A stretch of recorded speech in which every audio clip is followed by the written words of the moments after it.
మరి ఆదివారం ఆరాధనలోనికి వచ్చినందుకు మరి మీ అందరికీ నా నిండు వందనమన్నాక చెప్పకుండా అభినందిద్దాం. మీ అందరికీ మంచి జీవము, మంచి భక్తి చూపించి మిమ్మల్ని అందరినీ కూడా నడిపిస్తున్నందుకు ప్రభుని స్తుతిస్తూ కొద్ది నిమిషాలు దేవుని వాక్యములోకి వెళ్ళిపోయి దేవుని వాక్యం విందాం. ఒక మాట చదువుదాం. ఇర్మియా గ్రంథం 17వ అధ్యాయము. ఇంతవరకు ఆరాధన క్రమం జరిగించి ఉన్నాం. మరి కొద్ది నిమిషాలు దేవుని వాక్యాన్ని విందాం. ఇర్మియా గ్రంథము 17వ అధ్యాయము 17వ వచనము చదువుకుందాం. ఆపత్కాలమందు నీవే నా ఆశ్రయము, నీకు నాకు ఆధైర్యము పుట్టింపకము చాలండి. ప్రభువునందు దేవుని పిల్లలారా, ప్రభు యేసు క్రీస్తు వారి కృపయు సమాధానములు కూడి వచ్చిన ఎల్లరకు ప్రభు అనుగ్రహించును గాక. ఆమేన్. దేవుడు మన ఎడల దేవుడు ఉచితమైన కృపను చూపించి మరొక ఆదివారం ఆరాధన, ఎన్నో ఆరాధన ఈవేళ మనకి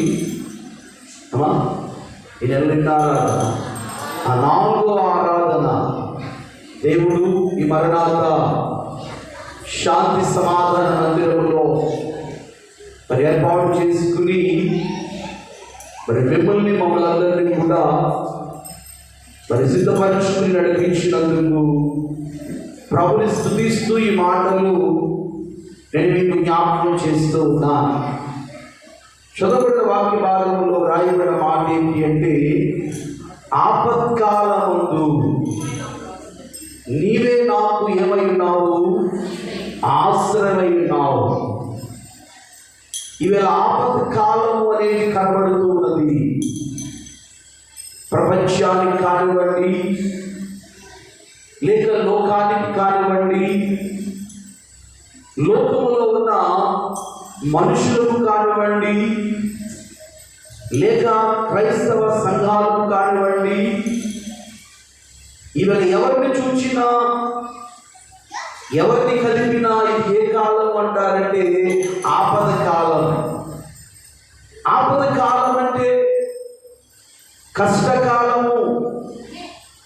ఆపద కాలము అంటే ఇబ్బంది కాలము. ప్రియులరా, ఆపద కాలము అంటే ఇవాళ వ్యాధి కాలముగా కనబడుతూ ఉన్నది.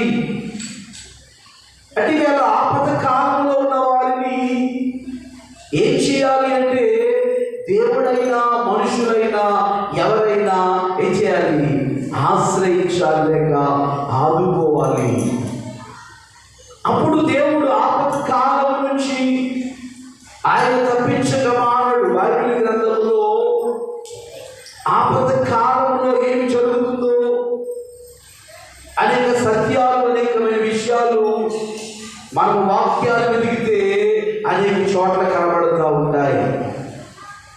కానీ ఇక్కడ రాయబడిన మాటలో ఒక ప్రాముఖ్యమైనది ఏమిటి అంటే, నాకు ఆధైర్యం పుట్టింపకము. దేవుని గారి మాటలు మనం ఆలోచన చేస్తే, ఒకటి ధైర్యము, రెండవది ఆధైర్యము. ప్రియులారా, ఇవాళ ప్రతి వారి మనసులో పుట్టేది ఏమిటి? ప్రతి వారి అంతరంగంలో పుట్టేది ఏమిటి? పైకి ధైర్యంలో ఉంటున్నారు, కానీ లోన అపవాది ఏం పుట్టిస్తూ ఉంది? అధైర్యం పుట్టిస్తూ ఉంది. ఏమవుతుందో, ఏం జరుగుతుందో, యావత్ కాలంలో ఎవరికి ఏం నడుచుకుంటుందో, ఎలా ఉంటున్నారో, ఇవాళ ప్రతి వారి మనస్సులో ఎవరి ధైర్యం పుట్టవలసింది, కానీ ఏం పుడుతుందంట? అధైర్యం పుడుతూ ఉంది. ప్రియులారా, దేవుని ఎడల మనం విశ్వాసం కలిగి ఉన్నప్పుడు, దేవుని మీద ఆధారపడినప్పుడు, దేవుడు మనకి ఏమిస్తాడు? అధైర్యం ఎవడు ఏమిస్తాడు? ధైర్యం ఇస్తాడు. అందుకే దైవజనుడు కీర్తన రాశారు, ధైర్యంబు గానుండు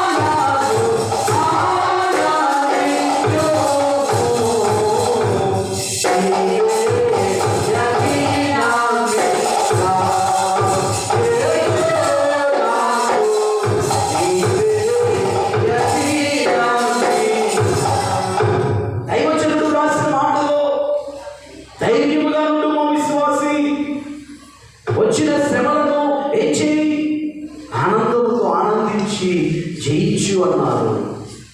నిజమే, ఆపద కాలమే కానీ ఈ శ్రమ కాలంలో, ఇబ్బంది కాలంలో విశ్వాసులైన వారు, మనుషులైన వారు, ప్రపంచంలో ఉన్న ప్రతి వారు కూడా ఏమి కలిగి ఉండాలి అంటే ధైర్యం కలిగి ఉండాలి.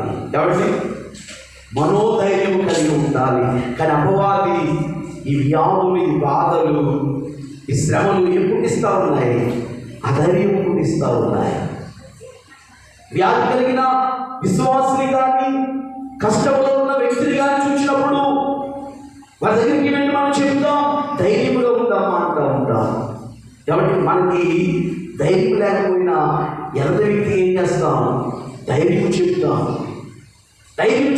భయపడుతున్నా సరే, ఒక ప్రక్క లోకాన్ని చూసి భయపడుతున్నా సరే, వ్యాధులను చూసి భయపడుతున్నా సరే.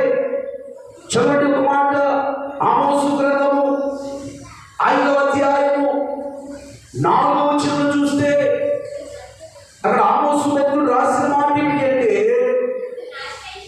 నన్ను ఆశ్రయించినట్లా బ్రతుకుదురు. చాలండి, రాయబడిన మాట ఏమిటి?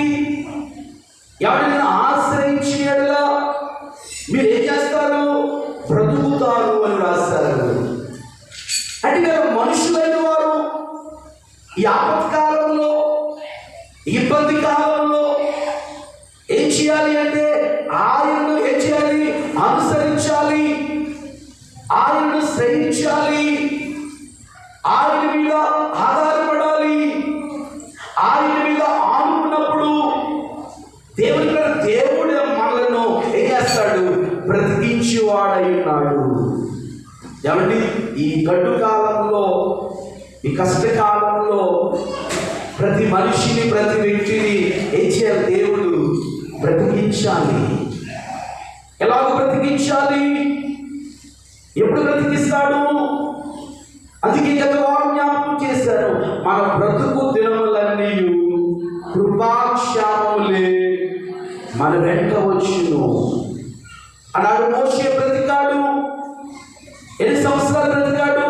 120 సంవత్సరాలు బ్రతికాడు. చెప్పకూడదాం, దేవుడు వారిని బ్రతికించాడు. ప్రియుల దైవజనుడు దేవదాసయ్య గారు 120 సంవత్సరాలు బ్రతికాడు. దేవుడు ఆయన చేశారు, బ్రతికించాడు. చెప్పకూడదాం. 120 సంవత్సరాలు వారి జీవితంలో ఎన్నిసార్లు అధైర్యపడి ఉన్నారు.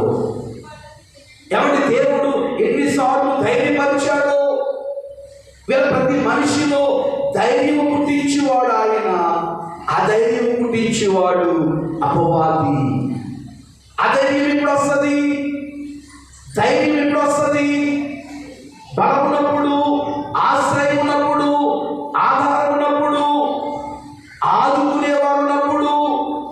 రేపు కరోనా వ్యాధికి మందు వచ్చినప్పుడు మనందరికి ఎలా ఉంటుంది? ధైర్యముగా ఉంటుంది. ఎవరి బలం లేనప్పుడు, బలహీనముగా ఉన్నప్పుడు, ఎవరి ఆశ్రయం లేనప్పుడు, ఎవరికైనా ఆదాయం రాక, ఎవరు ఎంత కొడుకున్నా, ఎంతలా ఉన్నా, ఎంత డబ్బున్నా, ఎంత వించి ఉన్నా, మనస్సులో మాత్రము ఆ చిన్న కార్యం వస్తే, ఎవరి ఎంత పెద్ద మనిషి అయినా, ఎంత చిన్న మనిషి అయినా కృంగిపోకమానదు. దేవుని కదా, మన విషయాలు కూడదు, నీకు మహిమ తలంపులే కావలేదు అన్నారు. ఏ విచారము? ఎవరికి అధైర్యం ఎప్పుడైతే వచ్చేసిందో మనిషిలోకి ఏమొస్తుంది? విచారం వచ్చేస్తుంది. ఎవరి మనోవిచారం వచ్చేస్తుంది. అది దగ్గర రాశారు, మనోవిచారము కూడదు నీకు మహిమ, మనో విచారము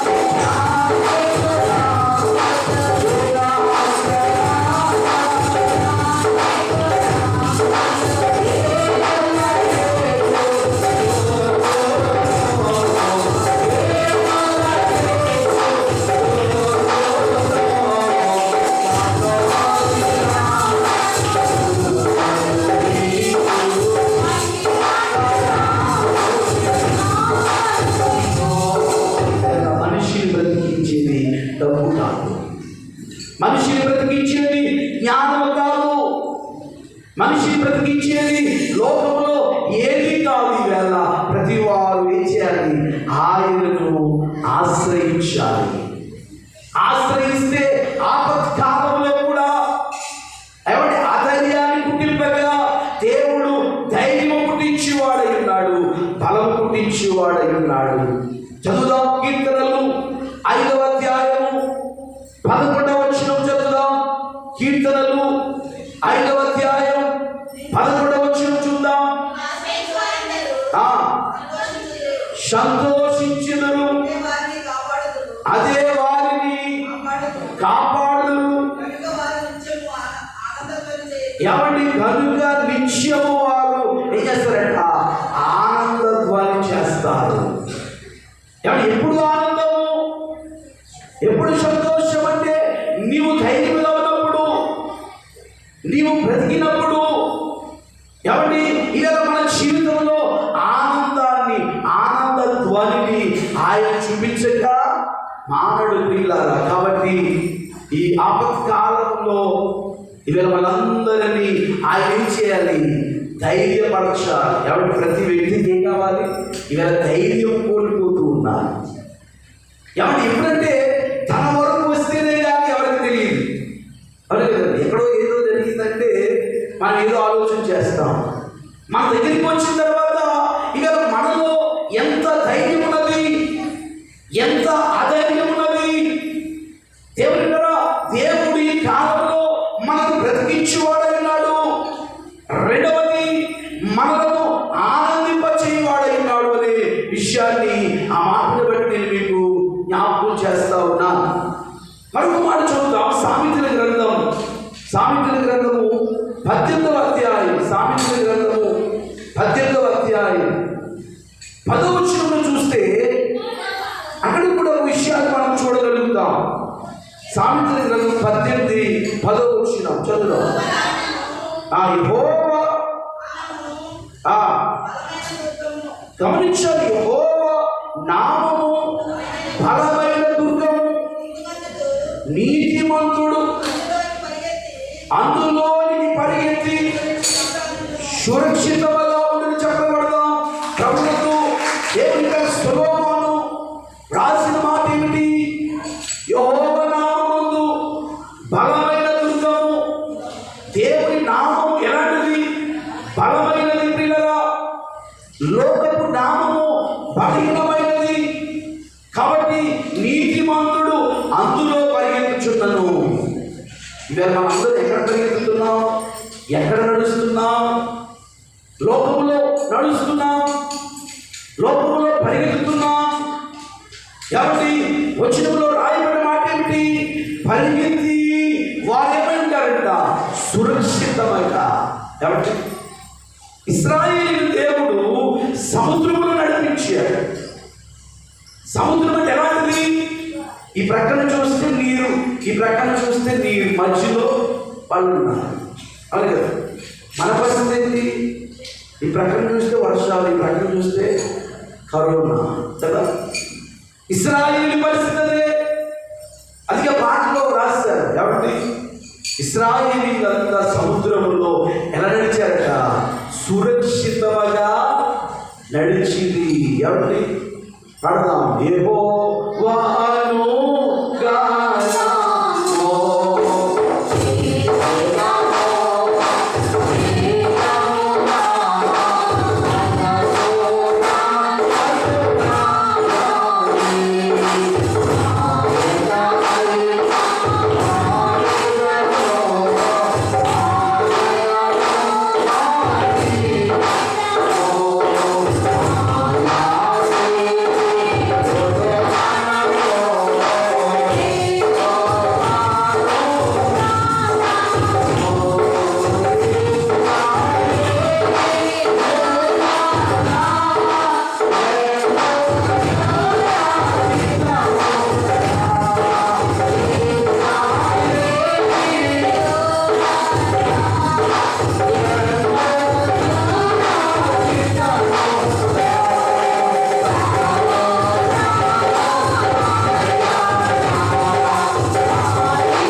ఈ ప్రక్కన ఆ ప్రక్కన ఎలా ఉన్నావో కాబట్టి ఇవన్నీ కూడా జయిస్తూ ఏం చేయాలంట? సురక్షితంగా. కాబట్టి కదా ఆదివారం నుండి ఈ ఆదివారం వరకు దేవుడు నిన్ను నన్ను మనందరినీ ఏం చేశాడు? సురక్షితంగా ఉంచేటప్పుడు పడతాం. అందుకే మనం మందిరానికి రాగలం, అందుకే దేవుని సన్నిధికి రాగలం, దేవుని ఎదుగు వచ్చి దేవుని స్తుతిస్తూ ఉన్నాం. దేవుని కలిగిన మరలా వారం కూడా ఇలాగే మనం ఆయన స్తుతించాలి. ఎప్పుడు స్తుతించగలము? అక్కడ రాసిన నీతిమంతులు అందులో పరిగెత్తినను సురక్షితముగా నుండును. దేవుని ఇవాళ మనందరం కూడా ఈ ఆపత్కాలంలో, ఈ పరిగెత్తుతున్న ఈ దినాలలో, కాబట్టి పాడైపోతున్న ఈ దినాలలో దేవుని ద్వారా మనందరం ఎలా ఉండాలి? సురక్షితముగా. ఎవరెవరు? నీ ఒక్కదానిగా నీవు, నీ భర్త, నీవు నీ యజమాని, నీవు నీ కుమార్తె, నీవు నీ కుమారుడు, నీ కుటుంబం అంతా దేవుని ఆపద కాలంలో ఏం చేయాలి? దేవుని సన్నిధిలో ఉండి సురక్షితంగా ఉండాలి అనే విషయాన్ని మాటను బట్టి జ్ఞాపకం చేస్తా ఉన్నా. మరొక విషయాన్ని చూడండి, సామెతల గ్రంథం 30వ అధ్యాయం, సామెతల గ్రంథం 30వ అధ్యాయం కాబట్టి 5వ వచనం ఒకసారి చూసినట్లయితే అక్కడ రాయబడిన మాట, దేవుని మాటలన్నీ పుటము పెట్టబడినవి. గమనించాలి, ఆయనను ఆశ్రయించు వారికి ఆయనే కేడము పిల్లరా. కాబట్టి ఇవాళ ఆయన మాటలు మనలో ఏమైనవి? పుటము వేయబడినవి. బంగారమును పుటము వేస్తారు. ఎవరి బంగారము అది మేలిమా, మేలిమి బంగారం కదా అని ఇదిగో బంగారం ఏం చేస్తారు? పుటమ వేసినప్పుడు ఆ పుటమ వేయబడిన ఆ బంగారంలో నుండి మేలిమి బంగారం వస్తుంది. అందుకే శ్రమల బంగారము, శ్రమలే హారములు. ఎవరి గల మానవుడు అయిన మనందరినీ దేవుడు ఎక్కడ వేస్తున్నాడు? బంగారం లాంటి వారిగా తయారు చేయడానికి పుటమలో వేశాడు. కాబట్టి అందులో నుంచి మనం ఏం చేయాలి? కాలి తనుకున్న మస్టు అంతా వదిలిపోయి ఎవరు ఎలా కావాలంట? మేలిమి బంగారం వలె తయారు కావడానికి. ఎవరి మనం ఆయన ఆశ్రయించినప్పుడు ఆయనే మనకేమైనాడు? కేడము. ఎవరి మన మీద ఏమొచ్చినా ఆయన దాన్ని అడ్డుకోగా మానడు ప్రియులారా. ఎవరి కాబట్టి ఈ వచనాన్ని బట్టి నేను తెలియజేసే మాట ఏంటి అంటే, ఇవాళ ఈ ఆపత్తి కాలంలో, ఈ కష్టకాలంలో, ఇబ్బంది కాలంలో ప్రతి మనిషి, ప్రతి వారికి దేవుడు ఏమి పుట్టించాలంటే ధైర్యం పుట్టించాలి. ఆ ధైర్యాన్ని తీసివేసి ధైర్యంగా ఉంటూ ఎవరి మనం బ్రతకాలి. ఒకటి సంతోషించాలి, మరొకటి సురక్షితంగా ఉండాలి, మరొకటి ఆయనే మనకేమైనాడు? కాబట్టి మనల్ని కాపాడేవాడి లోకంలో ఎవరునో ఆయన తప్ప, ఆయనే మనకేమైనాడు? కేడమునో నాలుగైనాడు అని దావీదు భక్తుడు పలికినట్లు. ప్రియులారా, ఈ మాటలన్నీ మీ హృదయంలో ముద్రించబడి ఎవరి కడవరి కాలంలో దేవుని సురక్షితంగా రాయి మేఘం ఎక్కాలని ఈ మాటలన్నీ ఎదుట పెట్టుచు ఉన్నాను. కాబట్టి దేవుడు మీ అందరికీ ఏమి ఇవ్వాలి? ధైర్యము, అధైర్యాన్ని పుట్టింపక. ఎవరి మీరు ఎంత వారైనా ఏమవుతున్నారు? అధైర్యపడుతున్నారు కదండి. అప్పటి వరకు బలంగా ఉన్నా, అప్పటి వరకు ధైర్యంగా ఉన్నా. కాబట్టి మనదాకా ధైర్యంగా ఉంది, కానీ ఏమొచ్చేసింది? అధైర్యం వచ్చేసింది. పిల్లరా, దేవుడి అధైర్యాన్ని మనలోంచి తీసివేసి ధైర్యపరిచి బలవంతులుగా దేవుడు మిమ్మల్ని, మీ ఆత్మలను, మీ శరీరాలను సిద్ధపరిచి బలపరిచి దీవించును గాక. ధైర్యం మా ప్రభువా, విన్న మాటలు బిడ్డలు హృదయాలను గురించండి. ఎవరి వేళ మేము ఆపత్తి కాలంలో ఉన్నాం. మేమే కాదు, ప్రపంచమంతా, లోకమంతా, ప్రతి వారు అయినా ధైర్యం కోల్పోయారు. ఆ ధైర్యం పుట్టేస్తుంది ప్రతి వారు.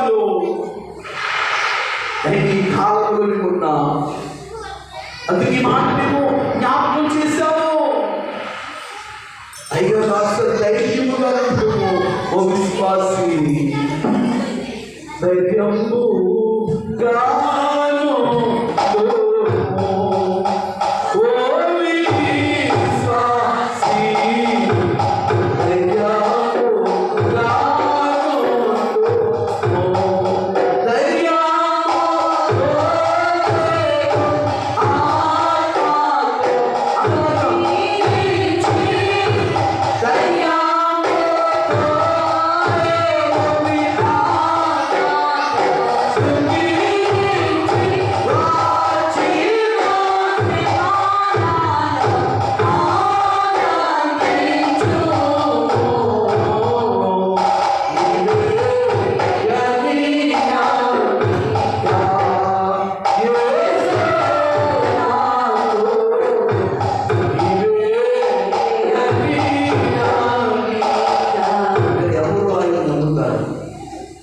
ఆయన మీద ఎవరు ఆధారపడతారు? ఆయన కేడులో ఉంటాడట. ఎవరు ఆయన మీద ఆధారపడతారో ఆయనే వారిని సురక్షితంగా నీతిమంతులు పరిగెత్తినను సురక్షితంగా ఉంటారన్నారు. మేము పరిగెత్తలేకపోతున్నా, నడుస్తున్నాము నాయన అన్నాడు. ఇశ్రాయేలీలు ఎలా నడిపించావు సురక్షితంగా మమ్మల్ని, మా కుటుంబాలను, మా బిడ్డలను, మా గ్రామాన్ని, మా దేశాన్ని సురక్షితంగా తయారు చేయండి. ఒకసారి విన్న మాటలు జ్ఞాపకం చేస్తున్నాయి. ప్రభుని స్తుతించు, పరిశుద్ధుడు అయిన మా తండ్రి, ఈ మాటల ద్వారా పిల్లల ధైర్యపరచు. ఎవరిలో అధైర్యం పుట్టించక అపవాది అధైర్యం పుట్టిస్తుంది నాయన. ఈ కరోనా వ్యాధి అధైర్యం పుట్టిస్తుంది ప్రభువా. ఎంత ధైర్యంలో ఉన్నా ఆ శ్రమ చేస్తుందేమో అని ప్రతి భావన నాయన. ఇదిగో తెలిసిన వారందరూ ఇదిగో అధైర్యం కలిగి ఉంటున్నారు. ఈ మాటల ద్వారా దేవుడు నాడు కీడమైనాడు, సురక్షితంగా నడిపిస్తాడు, సంతోషాన్ని ఇస్తాడు, మమ్మల్ని బ్రతికిస్తాడు ఆయన్ని అని మనోధైర్యం అందరికి దయచేయి. బలపరచు, దీవించు. యేసునామములో వేడుకుంటూ ఉన్నాము తండ్రి. అందరికి మరణాత. అందరూ కూర్చుందామండి. చక్కగా దేవుని వాక్యాన్ని కొంచెం శ్రద్ధగా, నిష్ఠగా, భక్తిగా విన్నారు. మీ అందరికీ